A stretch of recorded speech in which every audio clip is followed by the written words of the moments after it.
Okay, so setup-wise was good. I think we did discuss obviously being nice and loose in that grip to help get that club head speed up, to be using the hands and arms, get that snap, that release of the club as we discussed. Yeah. Okay, and in terms of shoulder alignment, a little bit higher with that left side again. Your left hand is on higher on the golf club than your right hand, so therefore your left shoulder needs to be a little bit higher up, just a smidgen, okay?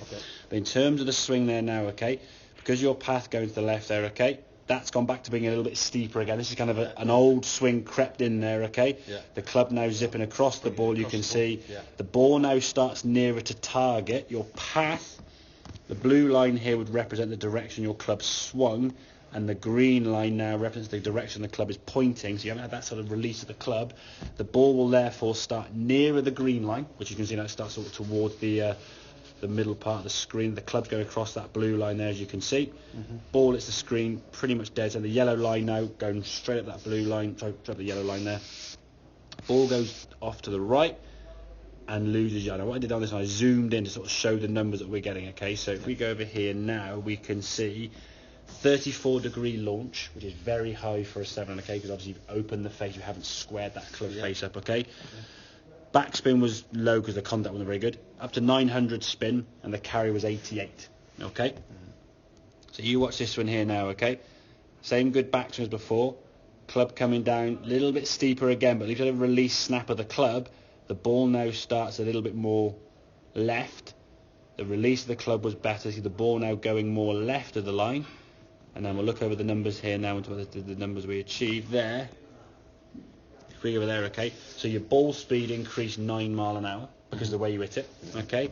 The launch angle, look at the difference in the launch, that's gone down 10 degrees. That's 4 clubs in difference in terms of how much loft you've put into the golf club there, okay. So big change. Your pull now is more to the left because you just hit it straight left where the club was pointing, okay.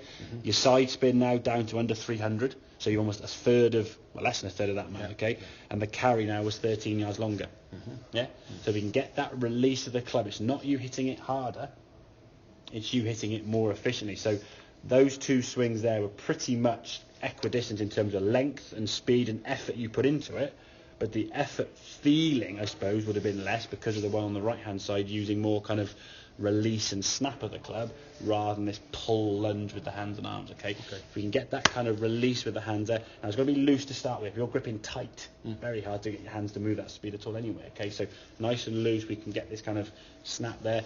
You're more than welcome to borrow the impact bags there. If there's 2 or 3 there, we sort of scatter around these bays. If I'm not using one, obviously just jump on there and have a good kind of snap of that bag there.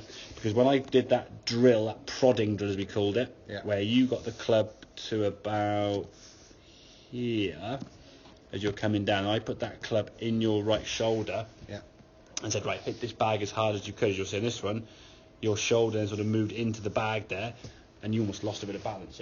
We want to feel this right shoulder now sort of working down and under, which gets that club working down and under, and with the release of that club and the less side spin that you're producing, the straighter and further that ball's going to travel with, in effect, less effort. Because lumping your body at every single shot is going to put a lot of fatigue into your round of golf. Especially this time of year when you're cold anyway, your body's using more energy to stay warm. You're lumping around on a heavy kind of golf course there anyway because it's muddy underfoot, so take it more energy, okay? Fatigue's going to kick in, and the way you're swinging the golf club, you're using up more of your energy. So by the time you get to holes 13, 14, worn out now. Okay, so if we can minimise the energy usage per shot, I suppose is the best way to look at it, okay? And increase the efficiency. The ones you've had that have gone over sort of 105, 110 yard carry, your side spin's been sort of under that 500 mark. The bet you've had a couple of zeros, obviously, which are nice. But if we can get that side spin down as a goal under 500, or even going left, the more left you get, the snap of that wrist is going to be better. Once he starts going consistently and everything left with the way you're squaring that club face up now, then I think, as we said, that next day we just implement that hip movement in there. Probably now into the new year, I would say, now if I'm being honest. Between now and this time with Chris, obviously, a couple of weeks and stuff. Intending to have a couple of sessions on the simulator. Exactly. So if you can have 2 or 3 sessions on here, give you a bell in January. And exactly. In the new year, we can have a look and stuff and see how that movement's going. But what I would say, again, this is, I always say, I kind of want people to do this. I just say to be nice. When you're on the sims, keep in contact. If you're not sure some numbers, take a photograph, email it or text it and say, what's this all about? What am I doing here? And just keep in contact. In some ways, based on feelings, how it feels to you in terms of the swing, the results you're getting. Are you getting good results? Are you getting bad results? How we can tweak that. Because over time, the more I get to sort of know you and your golf swing, the easier it is then for me to kind of change that. That makes sense? Because then you're thinking the same. I'm on the sort of same way and how you sort of adjust to things. You see? That's fine. Yeah. So yeah, when you're on hitting some shots, if you can get 2 sessions between now and Christmas, that'd be good. Maybe you can get more, brilliant. If not, doesn't matter. I'm only 5 minutes away, so exactly, yeah. So you can jump on there and stuff. And again, from your point of view, the one thing you've got to look at, this is the thing for you, is just look at that number. Yeah. Okay, that's all it worries about. Okay, these are the numbers will change. You might start, oh, that's gone down. That's gone. Oh, what's it? Just focus on what that does exactly. Yeah. These things will kind of fall into place once that number gets down lower. Okay, you'll start seeing different sort of results in your golf shot. Okay, so basically, that side spin is caused by the club head not being square. Exactly. Yeah. So if I got this golf club here now, put the iPad here. If I got the iPad as target. Yeah.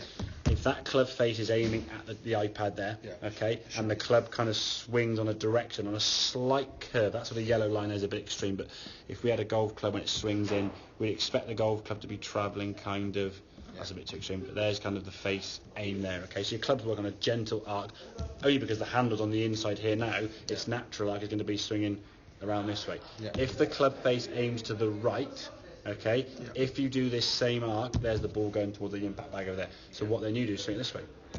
So you swing the club out to in, right to left, yeah? And that's what causes sort of, again, because the loft on that golf club now is greater than that. Hence the reason why the launch angle was 34, not 24, because you've taken your 7 iron there and converted it into like a 9 iron or a wedge.